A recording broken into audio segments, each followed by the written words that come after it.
Hi, and welcome to lecture 10, incorporating schedules, and really it's incorporating schedules into Simio. Okay, you might be wondering, what do I mean by incorporating schedules? And the idea of this lecture is that what we're actually talking about is what we do with the results from some of our input data analysis. In this case, we're going to find out that when you do the analysis on the project data, what you're going to find is that one way to model that data is that there's what's called a time varying arrival rates. Okay, so it's this, that's the one technical way of stating that there's busy periods and idle periods at the barbecue pit.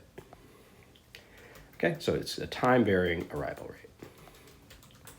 So we use the Nimitz Cafe Bar as our example, and we're going to assume that the arrival process follows what's called a non-homogeneous Poisson process. So that means, again, it's a time varying arrival rate, and the number of arrivals changes as a function of time, and here is the different arrival rates by hour.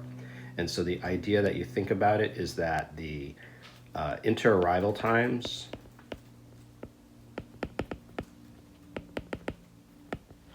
they are exponential, but now instead of just being with respect to the mean or 1 over this rate, they're going to be not a constant, but they're going to depend on the time. So you have like this lambda t, and the lambda t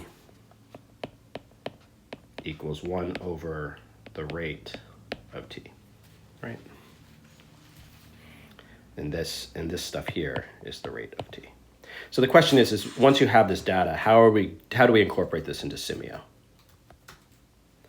Okay, so let's look at our, so you should, again, as always, have the best way to get the most value from this lecture is that you have your Nimitz Cafe Bar open in Simio, and you pause as needed and just do the changes that I'm indicating you do, so you can see how it works. So that way, when you go to do it on your project or in other assignments, you'll have the experience of having done it. Okay, so here's our mid-arrival, right? That's this source node over here, and it has this arrival logic. Okay, and we're going to adjust the arrival mode. Okay, so remember here's the arrival mode. It says inter-arrival time, and instead we're going to use time varying arrival rates, and we're going to need to use the rate table. Okay.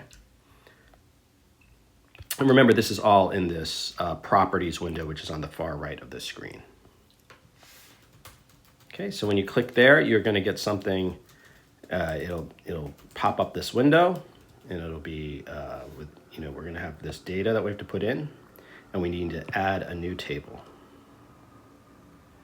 Okay, so we're going to add a rate table. You can see that when we go to add table, it's going to say, what kind of table do you want to add? We're going to define a rate table, and you can see it tells you what it is. It's exactly what we want. It defines a table of arrival rates that vary over the time of day.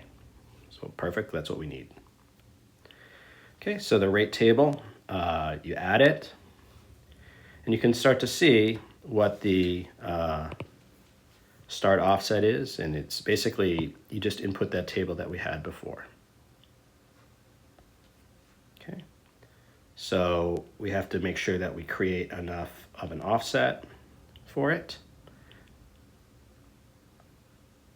We tell it how many intervals over here, what's the interval unit, we can edit that over there. And so then we just take the data that we had before, and then we just make sure that we put in the right rates. We're going to have to make the offset correct. So we can, so you can see that because this is 1 hour, but it has the same rate for 1 hour, but the offset is half an hour, we use the same rate here. And then once it goes to half an hour, for these next two rates, we just start using it, or I'm sorry, for these next two rates, we just start putting it in as normal. So, you have to be a little careful with what's the granularity or the offset. So the granularity, by that I mean the offset. You have to make sure that it's at the the right granularity, in this case 30 minutes, so you can capture all the different rates.